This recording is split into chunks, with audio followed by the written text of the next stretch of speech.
What's on my mind at the moment is about a phrase, and the phrase is to walk your talk and to talk your walk.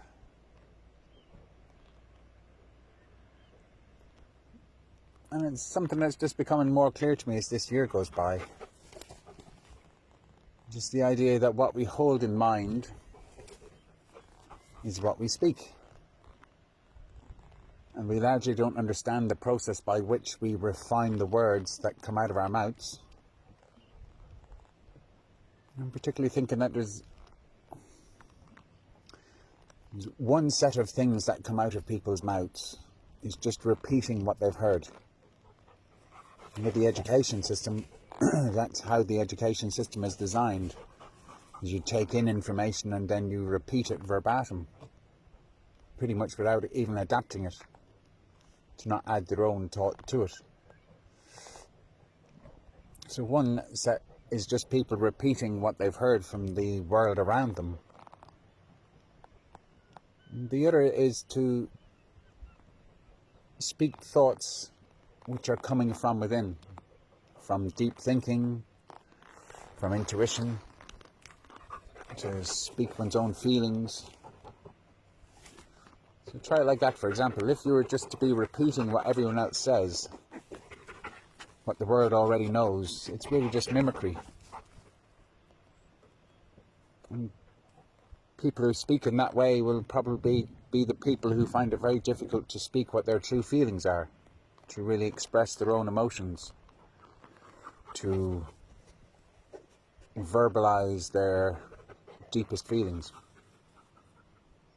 And that leaves people open to living on a surface level with a very big shadow inside, and the shadow doesn't get to express except through subverted ways, which I guess is, sneering in the playground, slagging off how someone else looks, slagging off anyone who stands out from the norm and isn't just following the crowd. And apply that to the media coverage with the COVID and the lockdown, and that may be a very simple way of understanding how so many people went along with what they were told by the media without particularly questioning, is this sensible? Does this make sense?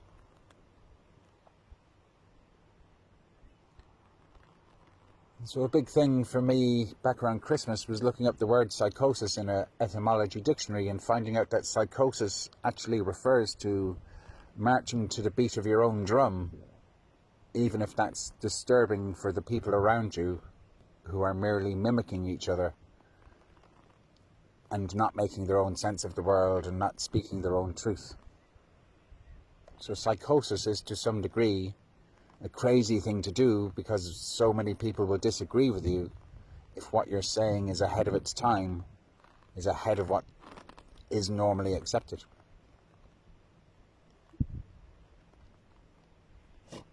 So I imagine there are very many reasons why Sinead O'Connor's death has had such a vast effect on so very many people. I think that's probably one of the key things, is that she is an example of someone who admitted to having a type of psychosis, who admitted to being crazy by the world standards, and despite how incredibly strong she was in speaking her truth and walking her talk, being true to her own word, eventually one can get quite beaten down at times and really question oneself to the point of sending oneself crazy, just with self-doubt and being so overly surrounded by a lack of true feeling and a lack of true response. It's similar to say that she was so vulnerable and that she showed her vulnerability, which for other people who can show their vulnerability is a sign of great strength. But to people who are not able to be vulnerable, for people who don't have that kind of openness and that kind of self-honesty, vulnerability is actually infuriating. To speak without guile, can be infuriating to those who merely mimic the outside world, because the outside world speaks with guile all the time. And people who never speak their own personal truth are speaking something other than truth. And truth speaking can really upset people who are unable to do that.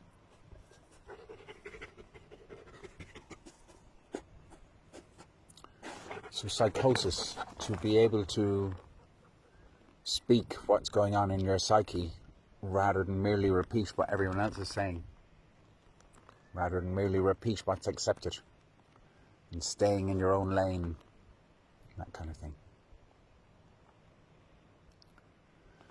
So to speak your own truth, to walk your talk, is to invoke your own truth, which is to create your own destiny. And that brings me back to the other word that I looked up at the same time as psychosis, which was finally just looking up the word God in an etymology dictionary, and to find out that its most ancient root is Indo-European, and it means to invoke or to call forth. That's to draw from the world with your words. It's like to conjure or to create. I often wondered about the word God having no real connection to the word creator, and yet creator is the idea that we associate with God.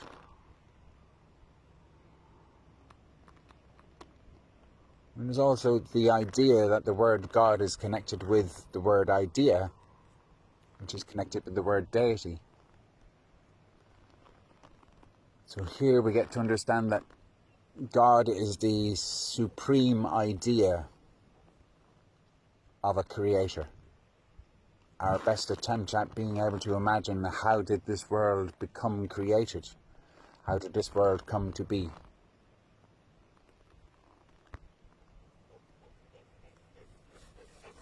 And I found it very interesting to think that the world comes into being by the word, that speaking the word is how we create the world that we perceive, and create our fourth-dimensional timelines to navigate our way through this world, creating as we go along.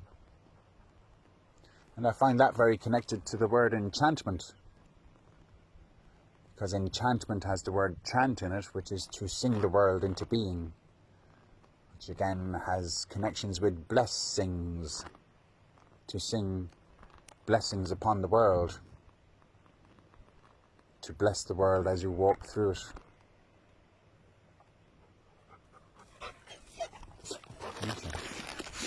Okay, go.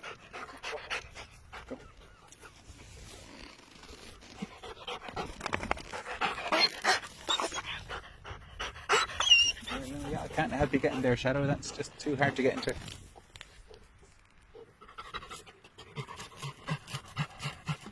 You're going to dig your way in.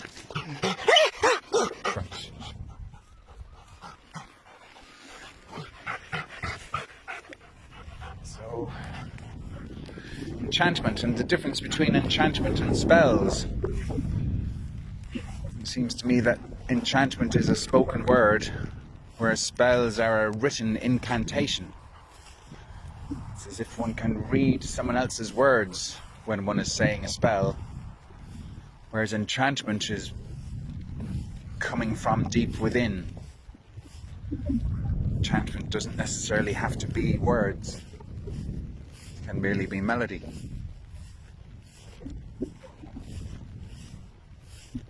A slow shamanic drum beat can be enchanting.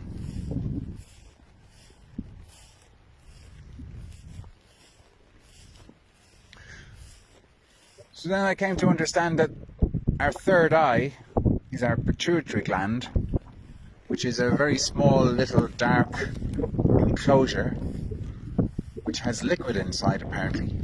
No light coming in there. And so the third eye can see without needing the light from the external material world. Furthermore, I came to understand that the third eye apparently looks downwards, looks down towards the heart, and the heart is generating electricity, which is light. So the light of imagination in the third eye is generated by the heart. I don't know how true any of that is, but it makes sense to me, and certainly in a poetic sense. It helps understand how it is that we are perceiving our own version of the world, held in our mind, interacting through our psyche with our soul realm, and it's creating our personal destiny. So in that sense, we are all our own small gods. We are all creating our own pathway through the fourth dimension.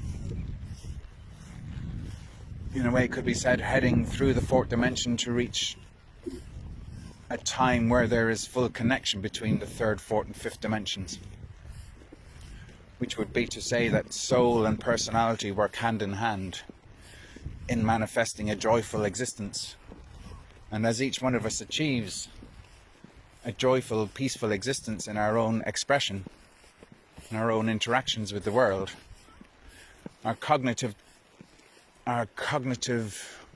ability for our confirmation bias, at some stage the scales tip from not believing that the world is against us, but rather believing that the world is conspiring towards joy for everyone, rather than the dog-eat-dog world that was mostly believed in when I was a child.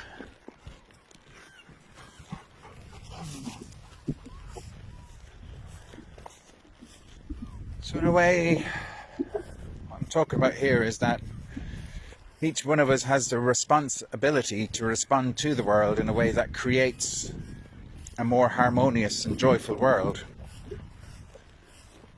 We merely have to practice how to bring that joy into our own world by bringing that joy into our own thoughts and feelings, particularly as a response when our feelings are traumatized, when past traumas are coming up in the present and we're being faced with challenges of, oh no, not this again.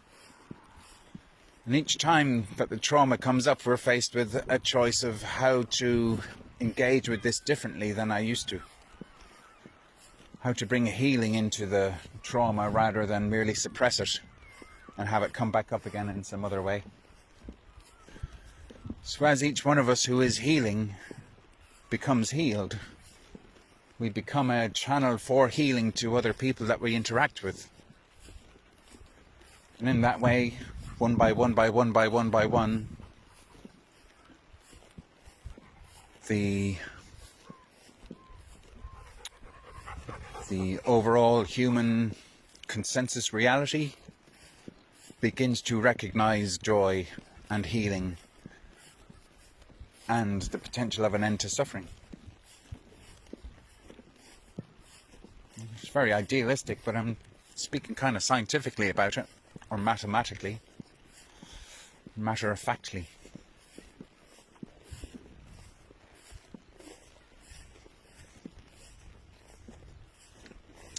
And speaking from the point of view of just remembering that it is worth healing oneself, it does at least help contribute towards the healing of the whole. It's a different form of protesting, in a way. Rather than going out and shouting against what you don't want, it's the creating what you do want in life. Anyway, apparently, seemingly, we're reaching a pivotal point in time, in this four-dimensional aspect, where rather than merely conforming to the outside world and mimicking the behavior that's said to be successful, this is a time in which we choose individually what sort of future we want to manifest for ourselves over this next few days, few weeks, few months, few years. Day by day, by making little changes and taking a step at a time, we transform the reality that we're living in now to a reality that we would be happier living in a more joyful experience. Cats can do it. Can't you, cats? Cats can do it, we could do it. Come on, Shadow. Dogs can do it. Yes, dogs and cats are not supposed to get on, but they do actually. So many things changing. What do you say, Angel?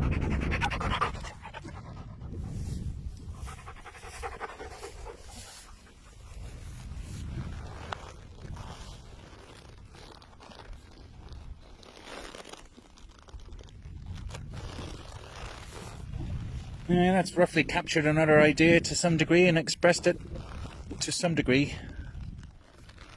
It's interesting for me to see how many people kind of already familiar with these ideas.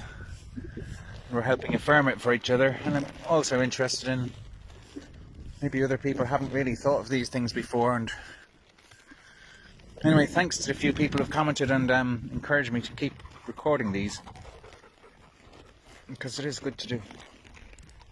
And I can very easily just not bother, but I'm glad to bother. Come on guys, let's go. Thanks.